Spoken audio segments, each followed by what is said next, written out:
Hello, welcome to the Trails Radio Show. Thank you for joining us this evening. Today my special guest is actress Miss Holly Hawkins. Thank you and join us in a minute. Okay, my first question to you is, how did you get started being an actress? What sparked your interest in the acting business? Interesting, because I started out not specifically interested in acting, but ballet. I was dead set to be a ballet dancer from the age of 4. My sister and I were lucky to have a really good teacher in Shreveport, which is where we grew up. Mm-hmm. He'd been with American Ballet Theater in the 50s, and for some reason moved to a small southern town. And so I hear a dog. That's my dog. I hope mine doesn't start barking. I'm trying. Anyway, that's what I was set on doing for, oh gosh. I'll get him. Can you hold on a minute? Sure. I'm quite well versed with dog barking. Anyway, I was just saying, I started out in ballet. We had a terrific teacher in Shreveport, and I started at 4, like many, young girls, and I unfortunately stopped at the age of 10. Hello. And picked it up again at 14, and was entirely set on pursuing that. I loved it. Now, at the same time, my mother, who had been a classical pianist, had no outlet for her piano. Mm-hmm. So she had joined the junior league in Shreveport and their children's theater department. Mm-hmm. They had a big children's theater program, which did actually really fantastic plays. So by some chance, I got pulled in as a very young child to be in a couple of those plays, maybe at the age of 5 or 6, and I found I really liked it, but I was still focused on ballet. Because of that experience, my mother also had enrolled me in some children's acting classes. Maybe I was 10 at the time, and I enjoyed those too, but still, ballet was it. That was what I wanted to do. So after high school, I was looking at colleges, which was not the best thing to do for a ballet dancer. You need to go straight to studying, all day long in one of the major cities. But I did go. I went to Tulane for a year. They didn't have a big ballet program, so I went back to my hometown to Centenary, where my old teacher was, because I figured, well, I can go to school, I can go to college, and I can study with him too. So, because the school did not have a dance department, they only had a theater department, I thought, well, I'll sign up for a theater major too, because they have some dance classes there.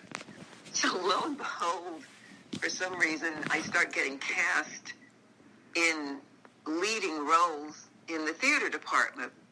And I'm having to tell the head of the theater department, I'm sorry, I have to go do Swan Lake. I can't accept this. That made him so mad. And I remember one of the first plays was Abelard and Heloise, and he had offered me the role of Heloise. And I said, no, I'm dancing at this festival. And he said, well, you have to do something. You're a theater major. I said, okay, well. So he gave me the role of the old Sister Godric, who basically is brought in on a litter for like a 5-minute scene, and she's Irish. So I said, yes, sure, I can do that. So I remember a couple of nights, the ballet performances had gone till maybe 7:30. I had to get in the car, drive like a mad woman across town, get to the theater at the college, and get on stage in a nun's outfit for that 5-minute scene. But I think a couple of times I went with the tutu over the habit. So that at that point, again, I still was intent on dancing. So I moved to. Boy, my career history is like this maze. I moved out to Los Angeles for about 9 months because I had several friends from college who had moved here. So I came out to Los Angeles for a brief period, mostly because I was too scared to go to New York yet. New York is the ballet mecca of the world, or at least for many people. So I went to Los Angeles for 9 months and then picked up and finally moved to New York. I pursued ballet for about 4 or 5 years, and I could see the light at the end of the tunnel. I had missed some important technical training because I'd gone to college, so I was kind of behind where I should be technically. And I had no real interest in choreography or teaching. And I had a friend who was directing some plays in New York, and she said she knew what I was going through, and I'm going back and forth. Do I stick with this or not? And she said, why don't you go audition for this play? And I thought, well, why not? Turns out it was a strange Armenian drama called Charvoki, which was produced by an Armenian group in New York. And I got cast in the lead role. And I sat down with myself and said, look, you have a much longer possibility of a longer career as an actor than you do as a dancer. And I just decided then to make the change. And it was really hard because I love ballet. Mm-hmm. But I found out that what I love even more is performing and communicating in front of people. And acting gives you that in spades, whether it's in front of a camera or on stage or wherever. And you can do it forever if you don't mind being one of those old doddering people in a play or in a film. Oh, yeah. Once the acting bug hits you, once the acting bug bites you, you're in it for life, probably. You generally, unless you wake up and realize you're having a really weird dream and you need to get sensible, because it's the least sensible profession on the planet. It's nuts. I don't know if you are pursuing it yourself. I've done theater, so. Oh, cool. And Sorry? I said I'd done theater and I do the radio show. I've been in the industry for 6 years, so long enough, but I'm still doing it. To know about it, I firmly believe that a theater background and training is really, really helpful. I know there are lots of film and TV actors who have never set foot on a stage, but I find across the board, people will tell you that it helps. It's helpful. They are completely different animals acting on stage as opposed to film or TV. Completely different. But at bottom, the emotions are still the same. You have to be truthful, and you're still trying to communicate this with somebody, and that doesn't change. It's just it's the platform you're working on, which is different. Yeah, but it's still the same. You're still there doing the same part. You are. You are. What I ended up doing in New York was pursuing theater for 20 years, and then I moved here when Don came here. Mm-hmm.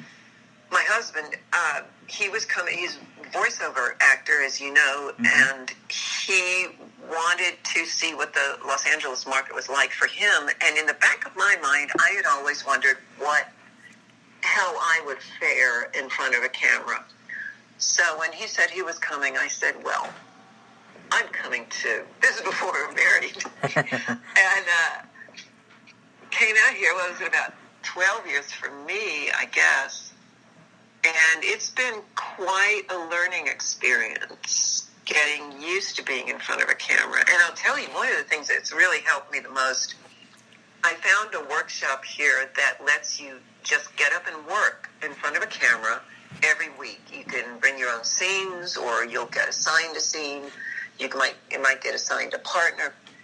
It's so good to watch the playback, to watch yourself, because otherwise you have no you've got no feedback. You know, if you're doing a play, you will get responses from either reviews or your friends who've seen you or the director. But in TV, so much of it is what I call sort of fast food acting. Mm-hmm. You got no rehearsal. You don't meet your other cast members beforehand, so you don't get a chance to establish a rapport with them. And then you're thrown in front of the camera, and boom, it's like performing pony. Okay, act. There's no feedback there. You don't get any. You know, nobody's telling you that's great. Let's try it again. You can see it on TV, you know, a few weeks or months later, but that's not the same as being in class every week and watching what you do. It's been really helpful for me finding that workshop. Yeah. And it's good to go to classes like that because you can always learn and there's always room to learn, to improve, you know. Absolutely. Absolutely. It's really important to do that, I think. And it looks like all over the country there are more and more opportunities for that sort of thing. And of course, you know, the film business has just gotten crazy. There was a lot for a while in my hometown of Shreveport, which is nuts. Mm-hmm. They built 2 sound stages. They have a water stage thing, and that all happened after Katrina because, you know, New Orleans lost a lot of business because of that.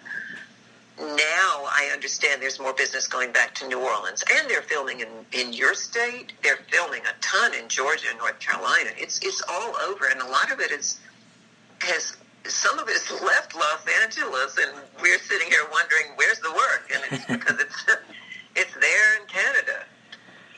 New York is getting more again, which is interesting. Yeah. Film and TV. It seems like it constantly changes locations, you know, goes from... It does. A lot of it had to do, and still has to do, with whether individual states are giving those tax breaks. You know, they give a lot of filmmakers considerable tax breaks to film in their state. Louisiana stopped doing it for a while, and their business went down, of course, because people weren't getting the breaks. So that does factor in. Also the food. I mean, how could anybody say no to shooting in New Orleans?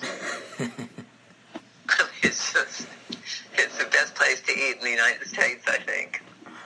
Yeah, I'm from Louisiana, so Oh, where? I'm from a little town called Buras, Louisiana. It's close to New Orleans. Oh, how cool. One of my oldest friends and roommates first roommate in New York was from LaRose. Mm-hmm. Is that anywhere near Burris? No, I don't think so. No? Okay. It may be the other side of New Orleans. I don't know. Mm-hmm.